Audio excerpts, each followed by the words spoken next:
Welcome to The Explainer. Today, we're going to tear down some of the biggest myths about leadership.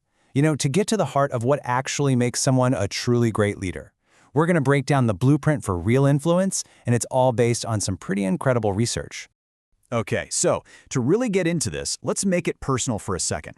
Forget about all the famous CEOs or historical figures. Let's talk about the leaders who've made a real difference, for better or worse, in your life.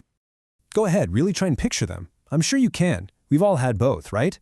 And that feeling you get, that incredible sense of motivation from the good one, or that, just draining feeling of frustration from the bad one, well, that's not just in your head. That personal experience you have is actually backed up by some absolutely staggering research.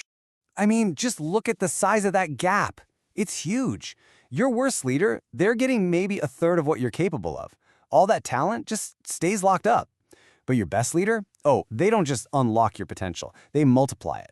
They push you towards 100%, maybe even more. That's not just a tiny improvement. It's a complete game changer. So you see, it's not some soft skill or a nice to have. It is the engine. It's the single most critical thing that drives performance and how much people care about their work. Good leadership has a real, measurable, and profound impact. It's not just a feeling. Okay, so if great leadership is that important, where does it even come from? This question right here brings us to one of the biggest, most stubborn myths in this entire field. I love this quote because it's so brilliantly cheeky, right? Of course every leader was born. So was every plumber and every painter and every astronaut. The whole idea that some people just show up with a special leadership gene is a total myth. It's just not true. So the big takeaway here is this. Leadership is not in your DNA. It's in your actions. It's a pattern of practices and behaviors that you can actually observe. It's a set of skills. And you know what's great about skills? They can be learned. They can be practiced. And yep, they can be mastered by anyone. So, if leadership is a skill that you can learn, what exactly are you supposed to be practicing? What does the blueprint actually look like? Well, lucky for us, decades of research have answered that exact question, and it gives us a super clear framework to work with. So, researchers looked at literally millions of surveys, and they found that when leaders are at their absolute best, they consistently do these 5 things. First, they model the way. They practice what they preach. They inspire a shared vision, painting a picture of the future that gets everyone excited. They challenge the process, always looking for better ways to do things. They enable others to act by building trust and making it easy to collaborate. And finally, they encourage the heart, celebrating the wins and recognizing people's hard work. That right there, that's the blueprint. Is a totally fair question.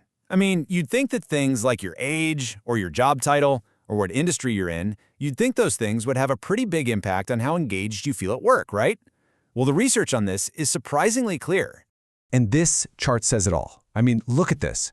You can take all those demographic things, your age, your gender, your role, everything, lump them all together, and they account for less than 1% of why you feel engaged at work. Less than 1. But those leadership practices we just talked about, they account for nearly 30%. Your direct leader matters 30 times more than all that other stuff combined. All right, let's tackle another big myth.